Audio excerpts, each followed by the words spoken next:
ভিডিওগুলি শুধুমাত্র বিনোদনের জন্য বানানো হয়, এখানে কোনো ক্যাপাবিলিটি ছোট করা হয় না, তো প্লিজ কেউকে সিরিয়াসলি নিও না। তো চলো পরের পার্ট শুরু করা যাক। প্রকৃতি যেন কেমন চুপচাপ হয়ে গেছে হঠাৎ তের হাহাকার শুনে। সবসময় যে ঘরের মধ্যে মেয়েটার হাসিতে ভরে থাকতো, আজ সেখানে শুধু বিষাদের ছায়া, কোনায় কোনায় শুধু তের কান্নার প্রতিধ্বনি। এত কাঁদতে জাঙ্কুক থেকে কোনোদিনও দেখেনি। ইনফ্যাক্ট সেই প্রথম দেখার পর আজকেই সে প্রথম কাঁদলো। জাঙ্কুক তাড়াতাড়ি তের কাছ থেকে মিনিকে নিয়ে অন্য হাতে তের হাত ধরে ঝড়ের গতিতে সিঁড়ি দিয়ে নামতে লাগলো। কিন্তু তে বারবার সিঁড়িতে বসে পড়ছে আর হাত পা ছুড়ে কান্নাকাটি করছে, বলছে, বড়বাবু বড়বাবু কি হলো, আমার মেয়েটার কি হলো বড়বাবু। জাঙ্কুক তাকে কোনো প্রকার গাড়িতে বসিয়ে ছুট দিয়েছে অ্যানিমেল হসপিটালে। রাত তখন 11:30। হসপিটাল পুরোটাই খালি।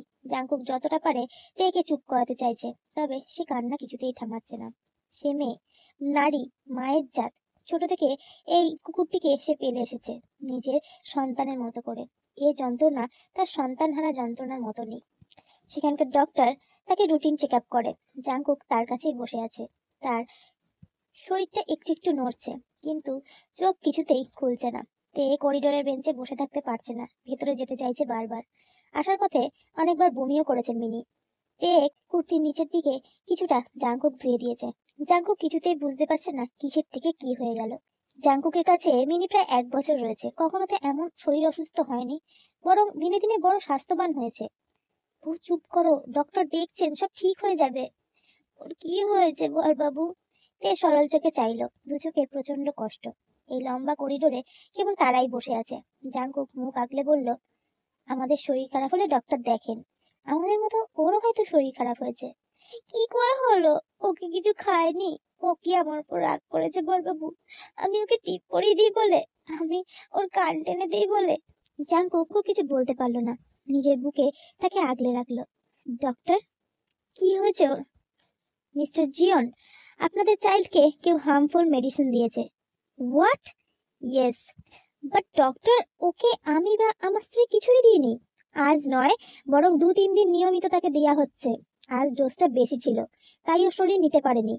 বাট ও তো, আই থিঙ্ক মিস্টার জিয়ন, আপনাদের চাইল্ডের দেখাশোনা কি শুধু আপনারাই করেন? ওকে কি লাঞ্চে দেন আর কখন দেন?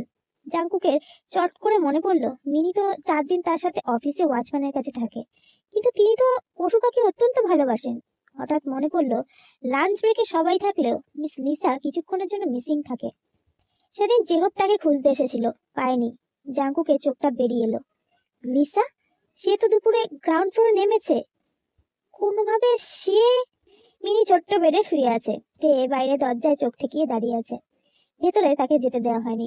ইনজেকশন দেখলে মেয়ে কিছুতেই তাকে ফোটাতে দিত না। রাত হয়েছে, পেট নিয়ে যারা আসে তারা চলে যায়, এমন পেশেন্ট খুব একটা আসে না। ভেতরে এক মহিলা মিনির মুখে মাস্ক দিয়ে কি যেন চাপছে, কিছু বের করার চেষ্টা করছে। তে শুধু মহিলাটির পিঠটা দেখতে পাচ্ছে। কেঁদে কেঁদে চোখ মুখ তার ফুলে গেছে। জাঙ্কুক ডক্টরের সাথে কথা বলে তের পাশে এসে দাঁড়ালো। তেকে দেখে ভাবলো, একটা মানুষ কতটা প্রাণ দিয়ে একটা পশুকে ভালোবাসতে পারে।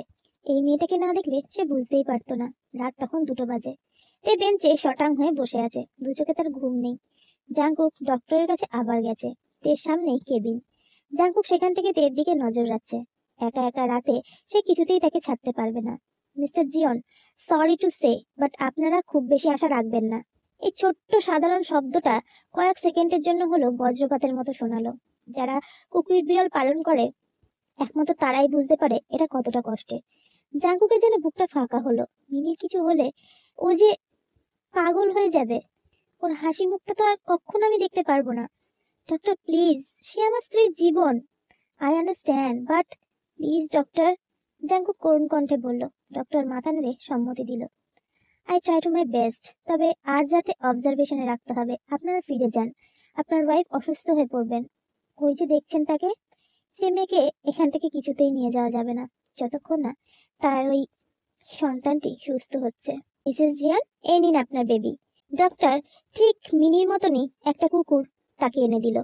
তে ওনার কেবিনেই বসেছিল। জাঙ্কুকও সেখানে বসিয়ে তাকে ওয়াশরুমে গিয়েছে। ডক্টরের হাতে কুকুরটা দেখে তের চোখটা ঝিলিক দিয়ে উঠল।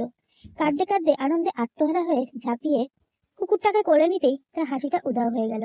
অবাক কণ্ঠে বলল, এটা কে? আপনার মিনি? না, এটা আমার মিনি নয়। বাট ঘর থেকে ছুটে বেরিয়ে গেল যেখানে মিনিকে রাখা হয়েছে। আসলে মিনির চোখের কোণে দুটো কালো লোম আছে। তার মিনিকে ছুলে সে একটা গন্ধ পায় যেটা অন্য কুকুরের গায়ে নেই। তাই তার মিনিকে চিনতে তার কখনো ভুল হবে না। দরজা ঠেলে ঢুকতেই চমকে উঠল, দেখলো বেডটায় মিনি 2 হাত মুড়ে উঠে বসেছে। জাঙ্কুক তাকে গায়ে হাত বুলিয়ে দিচ্ছিল।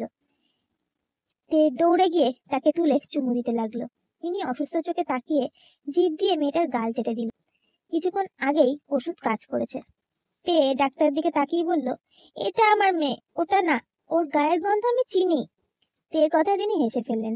জাঙ্কুককে তিনি অন্য কুকুর দিয়ে বাড়ি পাঠিয়ে দিতে চেয়েছিলেন, কিন্তু জাঙ্কুক বলেছিল চেষ্টা করে দেখতে পারেন, কিন্তু তাকে বোকা বানাতে পারবেন না।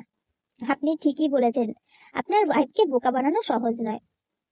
মাস্ক টেনে ওর পেট থেকে সমস্ত পয়জন বের করা হয়েছে, আর একদিন যদি ওষুধ পড়তো তাহলে হয়তো ও স্পট ডেড হয়ে যেত। ঈশ্বর চেয়েছেন, তাই আদুরে মেয়ের আদুরে ভালোবাসা আগে ভাগেই সুস্থ হয়ে উঠেছে। ওরা যখন হসপিটাল থেকে বের হলো তখন রাত পেরিয়ে ভোর হয়েছে। গোটা রাতটা তারা কেউ ঘুমায়নি, তবুও মিনিকে যত্নে বুকে সে চেপে ধরে রেখেছে। জাঙ্কুক গাড়িতে তাকে বসিয়ে নিজেও বসলো। তুমি ওকে এতটা ভালোবাসো? তে তার মাথায় হাত বুলিয়ে বলল, বরবাবু, জানো ওকে আমি কোথায় পেয়েছিলাম? কোথায়? আমার ঘরের মধ্যে। আমি একদিন ঘুম থেকে উঠে দেখি আমার কাঁথার মধ্যে থেকে মুখ বের করে তাকিয়ে আছে। ও আমার সব কথা বোঝে, সব কথা শোনে, তাই না মিনি? ছোট্ট মাহারা মেয়েটা যখন একা হয়ে পড়েছিল কেউ তার সাথে কথা বলতো না, খেলতে নিত না, মিনা তো তাকে বাইরে বেরোতেও দিত না। ঠিক তখনই মিনি তার জীবনে আসে, তার কথা বলার একটা সঙ্গী পায়। সে তাকে প্রাণ দিয়ে ভালোবাসে। জাঙ্কুক মুচকি হেসে বলল, তুমি ওর কথা বোঝো? ওর এখন শরীর ভালো লাগছে না, ও বলছে বাড়িতে গিয়ে গরম দুধ খাবে। কোলে থাকা মিনি বাহাত দিয়ে তেল বুকে মারলো, যেন বলল, এই আমি এই কথা কখন বললাম? তে হেসে উঠল, ও বলেছে। জাঙ্কুক তেকে টেনে তার কপালে চুমু দিয়ে বলল, দুজনেই বাড়িতে গিয়ে খাবে।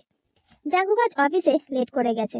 গিয়েই লিসার ডেস্কে দাঁড়ালো। মেয়েটা আয়েশ করে ক্যান্ডি খাচ্ছে। জাঙ্কুক শক্ত চোখে ডেস্কে একটা চাপড় মেরে বলল, কাজটা তুমি ভালো করলে না লিসা। লিসা ব্রু কুচকে সোজা হয়ে বসে বলল, জাঙ্কুক, আমি জানি ওই অবলা কুকুরটাকে তুমি। কি প্রমাণ আছে? প্রুভ করো। লিসা শান্ত কণ্ঠে বলল। জাঙ্কুক কঠোর চোখে তাকিয়ে রইল। মিনিকে যেখানে রাখা হতো সেখানে কোনো সিসিটিভি নেই। সে লিসার চোখে চোখ রেখে বলল, সে শাস্তি তোমাকে ঈশ্বর দেবেন, সাথে আমার স্ত্রী জানতে পারলে তো তোমার রক্ষে নেই। আজকে তে স্কুলে যায়নি, একটা নির্ঘুম রাত কাটিয়ে সারাদিনই ঘুমিয়েছে। জাঙ্কুক অফিসে চলে গিয়েছিল।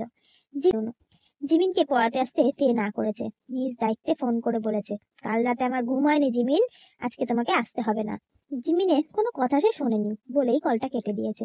সকালে জাঙ্কুক ব্রেকফাস্ট করেছিল একসাথে।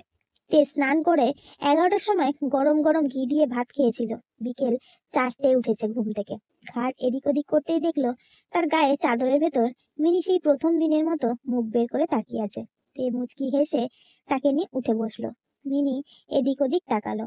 বারান্দার গ্রিল থেকে কালো কুকুরটা লাফ দিয়ে নিচে নেমেছে। তে খাট থেকে নেমে দাঁড়ালো। সামনেই বারান্দায় তাকে নামতে দেখে মিনির দিকে তাকিয়ে বলল, ওই ওই কালুয়া এখানে কি করছে রে? তুই আবার ওর সাথে খেলছিলিস? মিনি দুদিকে মাথা হেলিয়ে না করলো। আসলে তে তাকে এদিক ওদিক করে নিজেই তার ঘেটি কাত করে না করিয়েছে। সে ড্রয়ার থেকে ফোন বের করলো। ফোনটা সে সবসময় গুছিয়ে রাখে। সুন্দর একটা দেখতে ফোন, চুরি যদি হয়ে যায়। সে অন করে দেখলো জাঙ্কুক বাংলায় টাইপিং করে লিখেছে, তোমাকে যেভাবে শিখিয়েছি সেভাবে কাকিমাকে ফোন করে নিও, আর এই অবেলায় ভাত খেতে হবে না, বলে দিয়েছি নুডলস রেঁধে রাখতে, তুমি খেয়ে নিও, তোমার ভালোবাসা। তে মুচকি হেসে রিপ্লাই করলো, আই লাভ ইউ। এটা সে নতুন শিখেছে, আয়ুর থেকে। লাভ ইউ মানে তোমাকে ভালোবাসি। কাকিমার সাথে সে রোজই কথা বলে, আজ সকালে শুধু কথা হয়নি, তাই জাঙ্কুক তাকে মনে করিয়ে দিল। তে নুডলস খেয়ে ফোনে কথা বলতে বলতে মিনিকে কোলে নিয়ে পুলের কাছে ঘোরাঘুরি করতে লাগলো। দেখলো গেটের বাইরে সাদা কালো কুকুরটা মিনির দিকে চেয়ে আছে, আর মিনিও। জাঙ্কুক আজ তাড়াতাড়ি অফিস থেকে চলে এসেছে। প্রচন্ড ক্লান্ত, ঘুম পেয়েছে, চোখ জ্বালা করছে। সন্ধ্যা হয়ে গিয়েছে। আজ আকাশটা কেমন গুমড়ে আছে, বোধহয় বৃষ্টি নামবে। লিসার ব্যাপারে জেহপের সাথে সে আলোচনা করেছে, তবে একটা কুকুর হত্যার চেষ্টায় তো তাকে পুলিশে দেওয়া যায় না। তাছাড়া প্রমাণও নেই, তাই ভেবে দেখবে কি করা যায়, কিছু তো একটা করতেই হবে। জাংকুক কলিং বেল চাপতেই টিনা এসে দরজা খুললো। জাংকুক জিজ্ঞাসা করলো, তারা কোথায়? টিনা দরজা ছিটকানি দিয়ে বললো তো পড়তে বসবো, ডোন্ট ডিস্টার্ব। জাংকুক হেসে ফেললো। মেয়েটা মাঝে মাঝে ইংরেজি বলে টিনাকে চুপ করিয়ে দেয়। সিঁড়ি দিয়ে উঠতে উঠতে দেখলো মিনি বারান্দায় ঘোরাঘুরি করছে। জাংকুককে দেখেই দৌড়ে এলো, তাকে দু হাতে তুলে দেখলো একেবারেই এখন সুস্থ। কেমন আছো মিনি? তোমার মা কোথায়? বলতে বলতে রুমে পা দিয়ে থতমত খেয়ে গেল। লাইট জ্বলছে, চারপাশটা স্পষ্ট।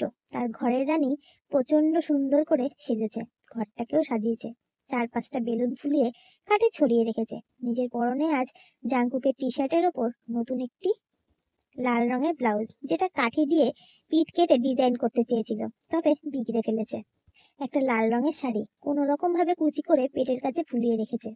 হাঁটুর নিচে হাফ প্যান্ট রয়েছে, যেটা শাড়ি এলোমেলো হওয়ার জন্য নিচ থেকে দেখা যাচ্ছে। চুলটা এলোমেলো, ঠোঁটে লাল লিপস্টিক। তার অঙ্গি ভঙ্গি দেখে জাংকুক ভেবাচাকা খেয়ে গেল। তাকে দেখে ঝটাপট ড্রেসিং টেবিলে রাখা গ্লাস থেকে জল নিয়ে নিজের চোখে মুখে ছিটিয়ে দিল, তারপর জাংকুকের দিকেও ছুড়ে দিল।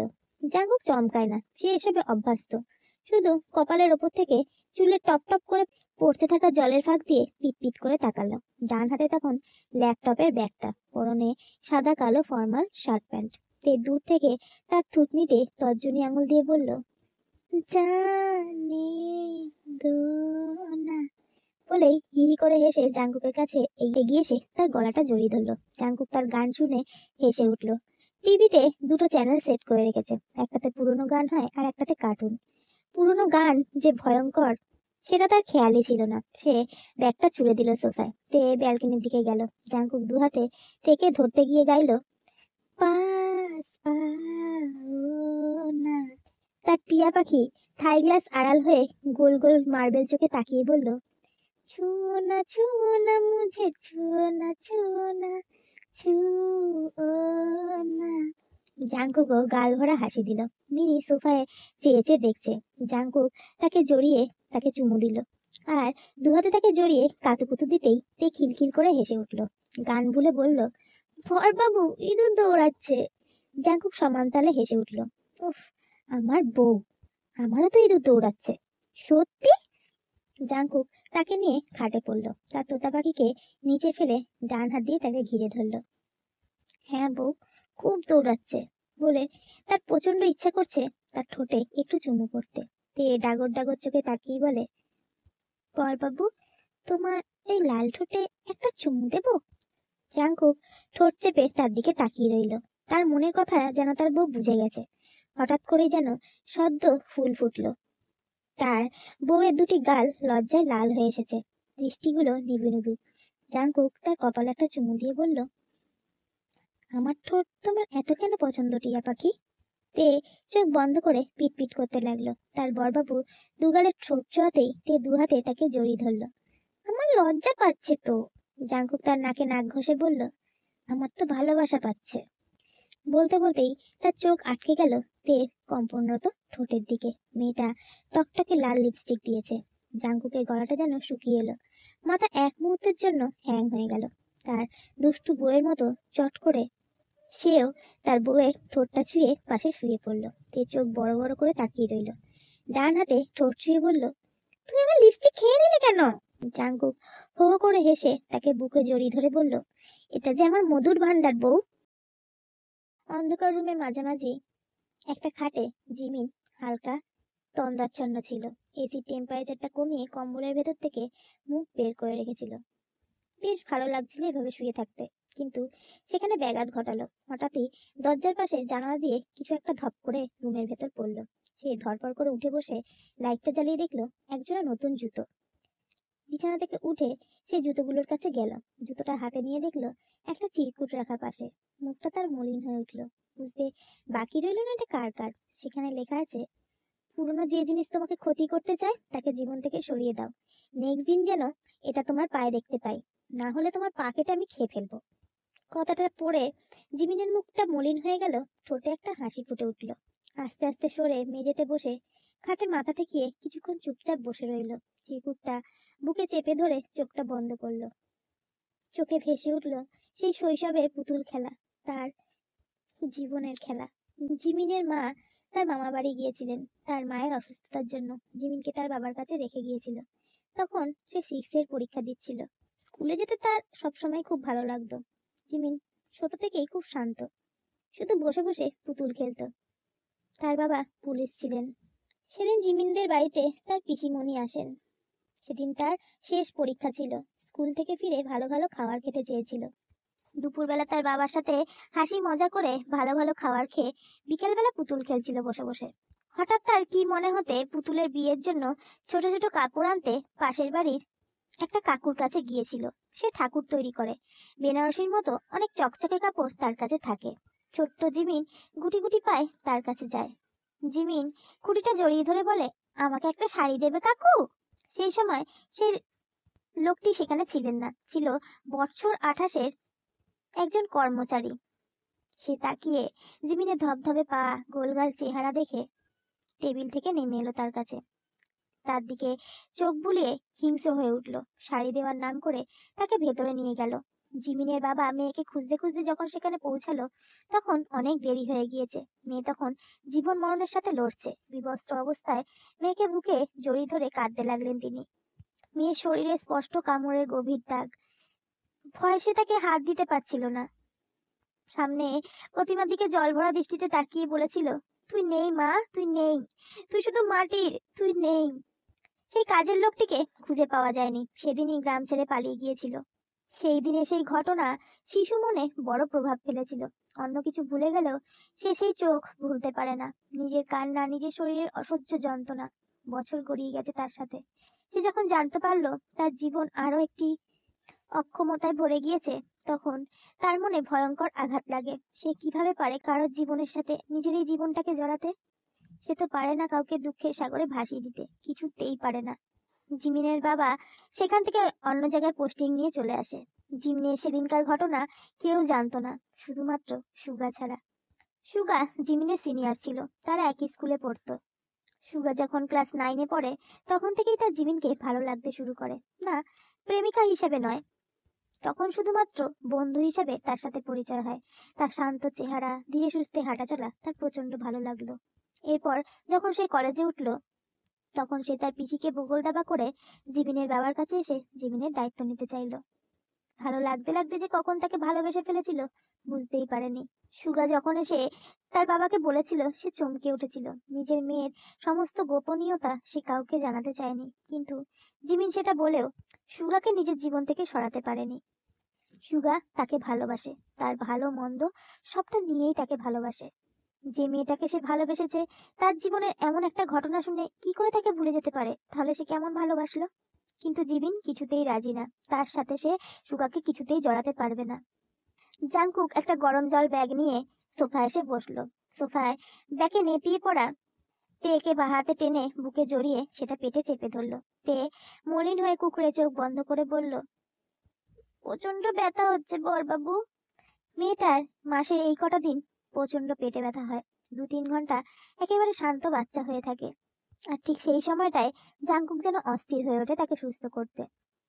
সেন্টার টেবিল থেকে চকলেটটা খুলে তার মুখের সামনে ধরে বলল, এটা খাও, ভালো লাগবে। আমার বমি পাচ্ছে বড়বাবু। কিচ্ছু হবে না, এটা খাও। গরম জল খেয়েছো? তে সেভাবেই পড়ে রইল। জাংকুক তাকে খাইয়ে দিতে থাকলো। মিনি পাশে বসে কোমল কণ্ঠে ভেউ ভেউ করছে। জাংকুক তাকে বুকের একপাশে টেনে ধরলো। সে কিছু একটা চিন্তা করছে। তার মনে প্রচন্ড কু ডাকছে। বিগত কয়েক সপ্তাহ স্কুল থেকে ফেরার পরে কেমন যেন গা ছমছম করে, বুকটা লাফিয়ে লাফিয়ে ওঠে। ভয়টা যে কি সেটা সে বুঝতে পারছে না। কি চিন্তা করছো বড়বাবু? আমি তো তোমাকে ভালোবাসি, চিন্তা কেন করছো? মেয়েটা বুক থেকে মাথা উঠিয়ে কথাটা বলল। জাংকুক একটু জোর করে হাসার চেষ্টা করলো। পাশ থেকে দুধের গ্লাসটা নিয়ে তেকে খাইয়ে দিতে দিতে আবার চিন্তায় পড়লো। তার কেন জানি না মনে হচ্ছে তে তার কাছ থেকে অনেক দূরে চলে যেতে চলেছে। So guys, that's for today. যদি ভিডিওটা ভালো লাগে লাইক করো, কমেন্ট করো, শেয়ার করো আর চ্যানেলটাকে সাবস্ক্রাইব করে নিও।